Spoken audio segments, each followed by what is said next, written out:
എന്നാൽ ഇപ്പോഴത്തെ പിള്ളേരുടെ ഒരു അഹങ്കാരമേ പഠിപ്പിക്കുന്ന സാറിനെ അടിക്കാൻ കൊട്ടേഷൻ തരുന്നു. എടാ പഠിക്കണ സമയത്ത് സാറിനെ അടിക്കാൻ ആഗ്രഹമില്ലാത്ത ഏതെങ്കിലും പൈലുകൾ സ്കൂളിൽ പഠിച്ചിട്ടുണ്ടോ? അതുകൊണ്ട് എല്ലാ തൊട്ടി സാറന്മാർക്കും വേണ്ടി നമ്മൾ ഈ ഡെഡിക്കേറ്റ് ചെയ്യാണ്. അതൊക്കെ ഈ കാസർഗോഡുള്ള നീ എന്തിനാ തല്ലാൻ വരുമ്പോ തിരുവനന്തപുരം സ്ലാങ് പിടിക്കുന്നത്? എടാ ഞാൻ ഈ അട്ടിയുടെ വന്നിട്ട് മോനെ നമുക്ക് ഇടിച്ച് പൊളിക്കാം. മുത്തേ മാസുണ്ടാ ഇല്ല വാടാ നമുക്ക് ഈ വാളി പാലിനെ അടിച്ച് നൂത്തട്ട് പോവാ. മാസ് അതാണ് ഇജ്ജ് ബാ ആരാ? കണാകരൻ മാഷ്. കണാകുണാ മാഷ കണാകരൻ മാഷ്. നീ ആ 98 ബാച്ചിലെ 8Cയിലെ അബ്ജിത്ത് അല്ലേ? ഞാൻ അഭിജിത്ത, ഞാൻ കാസർഗോഡുള്ള കുമിളു ഇല്ലേടാ. എന്തിനാണ്ടാ കണാകുണേ? പിള്ളേർക്ക് ഡിമ്പോസിഷൻ കൊടുക്കാതെ തനിക്ക് ഉറക്കം വരൂല. ഞാൻ നന്നായി ഉറങ്ങാറുണ്ട്. നീ ഇനി ഒരാഴ്ചത്തേക്ക് സ്കൂളിൽ കയറി പോരുത് പായല. അതെന്താ? നിനക്ക് പനി. സാറിന്റെ പിള്ളേരുടെ വക ഒരു കൊട്ടേഷൻ ഒരാഴ്ച സ്കൂളിൽ കാണരുതെന്ന്. ബുദ്ധിമുട്ടാണെ പറഞ്ഞാൽ നിന്റെ കാലും കൈ ഓടിച്ചങ്ങ് ഇട്ടേക്കാം. Abhijith C present sir. Confirm.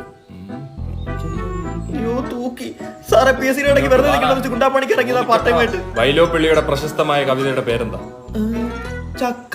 ചക്കയല്ല, കൊട്ടത്തേങ്ങ. കൊട്ടത്തേങ്ങ എനിക്കറിയാം. വൈലോപ്പള്ളി വലിയ പുള്ളി. തിരുവനന്തപുരം ട്യൂഷൻ സെന്റർ ഞാൻ നിന്നെ പഠിപ്പിച്ചിട്ടില്ല. ഇതെന്താണ് പറയുന്നത്? ഞാനങ്ങ് കാസർഗോഡ് ചുമ്മാ ബേജാറൊക്കെ. Kasaragod Vimala tuition centre. നമ്മ എറണാകുളത്തോട് പടക്കാൻ തുടങ്ങിയിട്ട് കാലം കുറച്ചായി സാറേ. എടാ ഇവ ഏത് ജില്ല ജനിച്ചവനാണ് അവൻ? സത്യം പറഞ്ഞ ഞാൻ ഇവിടെ ട്യൂഷന് ഇറക്കാൻ വന്നേവനെ. ആ അത് നന്നായി. ഏത് സാഹചര്യത്തിലും പഠനം അത്യുത്തമ. സാറേ ഞാൻ അവനെ വൈകിട്ട് വന്ന് വിളിക്കാം. ചുമ്മാ പിള്ളേര് കൊട്ടാച്ചു.